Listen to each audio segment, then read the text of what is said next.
De passage dans les locaux de Quantic Dream à Paris, nous nous sommes essayés à Beyond Two Souls, le prochain titre du studio. Et ce n'est pas la création que nous visons ici, mais son créateur emblématique, David Cage. Il nous donne son regard sur le processus créatif de ses jeux, ses inspirations, sa collaboration avec de grands noms du cinéma et de la musique, la façon dont il définit son métier, proche du scénariste cinéma, mais aux spécificités propres aux jeux vidéo. Je me considère scénariste interactif et c'est pas tout à fait le même métier. Il y a beaucoup de similitudes et il y a beaucoup de différences. Il y a une différence la plus visible, c'est le volume qu'on a à écrire. Il y a un volume qui est important, il y a aussi une non-linéarité qui est évidemment au cœur de ce qu'on fait, qui fait qu'on veut écrire non pas une histoire, mais différentes versions de cette histoire, qu'on puisse emprunter différents chemins qui vont mener à différents points, qui vont eux-mêmes prendre d'autres chemins, qui vont conduire à différentes fins. Et il y a un dernier point qui est extrêmement important, qui est souvent difficile à appréhender pour les scénaristes linéaires, qui est de dire oui mais le héros est le joueur. C'est-à-dire que je ne raconte pas une histoire dans laquelle je contrôle le héros et il fait exactement ce que je lui ai dit de faire.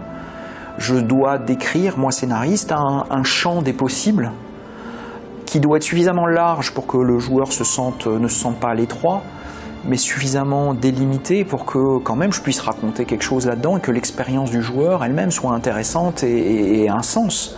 Mais si je permets à mon personnage principal de faire n'importe quoi, je ne peux plus raconter d'histoire et la caractérisation va disparaître et tout va disparaître et je ne pourrai plus créer cette expérience. Quand on parle de narration interactive, il y a très peu de gens qui ont travaillé dessus, il n'y a pas de théorie réellement écrite. Il n'y a pas de langage établi. Le langage, on l'invente au fur et à mesure qu'on écrit des jeux et on commet des erreurs et on se trompe de langage et on invente une grammaire et on la change et on l'adapte, jeu après jeu. Mais en fait, on est en train de travailler à l'émergence d'un langage de narration interactive dans le jeu et c'est ce travail, en tout cas moi, qui me fascine.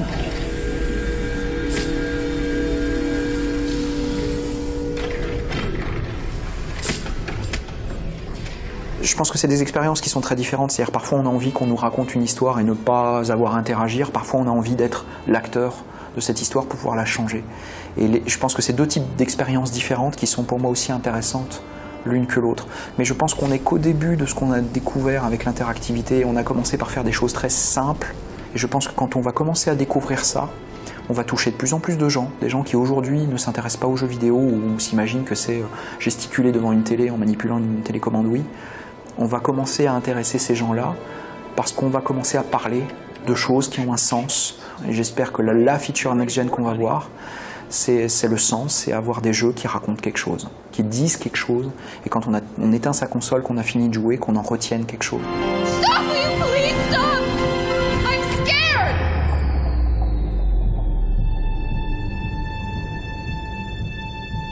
I want to live.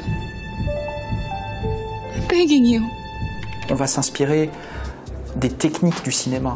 On s'inspire de moins en moins de films en particulier, de plus en plus d'un langage visuel, parce qu'on est on fait de la narration visuelle aussi. Est-ce qu'on peut tourner le dos au cinéma et dire ah, moi je regarde pas, ça m'intéresse pas le cinéma? Non, c'est des gens qui racontent des histoires par l'image et qui créent des émotions par l'image depuis 100 ans. Et ils le font avec un certain succès.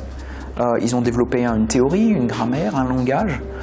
Comment est-ce qu'on ferait pour dire je ne regarde pas ça, ça ne m'intéresse pas? Non, évidemment qu'il faut aller emprunter. Avec tous les acteurs que j'ai pu voir, que ce soit Ellen Page, Willem Dafoe ou des acteurs moins célèbres, mais également talentueux évidemment, il y a toujours deux phases. Il y a la première phase qui est le moment où ils débarquent sur le plateau. Ils sont là, on a essayé de les préparer, de les informer à l'avance, mais ils arrivent et tout à coup ils sont dans cette grande salle vide.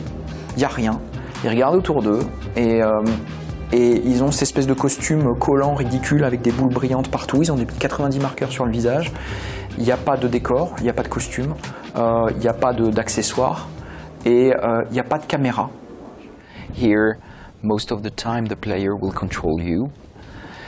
So in some cases you will have to do something and do a variation of this based on what the player says. So don't be surprised you saw that in the script if sometimes you need to say yes and no and maybe. Et donc le premier jour, la réaction est toujours la même. Ils sont totalement perdus et désorientés en disant mon Dieu, mais qu'est-ce que je fais, qu'est-ce qu'on attend de moi? Et le deuxième jour, il y a une espèce de déclic qui se produit puisque tout à coup les acteurs réalisent qu'ils sont libres, qu'ils n'ont finalement aucune contrainte si ce n'est que de jouer leur scène et de dégager l'émotion avec l'intensité qu'on cherche. Et à partir de ce moment-là, j'ai vu des acteurs qui prenaient vraiment plaisir à être là et qui oubliaient les marqueurs, qui oubliaient qu'il n'y avait pas de décor, qui oubliaient tout ça et qui étaient vraiment dans le jeu avec leurs partenaires. Et là, ça devient quelque chose de vraiment, vraiment intéressant. On a à apprendre. Moi, travailler avec David Bowie, ça a été quelque chose d'extraordinaire dans ma vie, dans ma carrière. J'ai énormément appris. Travailler avec Hélène, avec Willem Dafoe, énormément appris. C'est extraordinaire ce que ces gens-là apportent. Parce qu'ils viennent avec 100 ans de culture du cinéma. Direct, boum, ils sont là sur ton plateau. Et voilà, et tu apprends à leur contact. Et j'espère... C'est pas juste un trip perso égocentrique, non, c'est cool, j'ai des super acteurs, je me kiffe. C'est plutôt de dire... J'espère que ça va apporter quelque chose d'unique et de fort à l'expérience et que le joueur va se dire je comprends pourquoi il allait chercher Ellen Page parce qu'effectivement, on n'avait pas vu ça avant. That's her! That's her! She's getting away! Tell them to leave me the fuck alone because next time I'll kill everyone.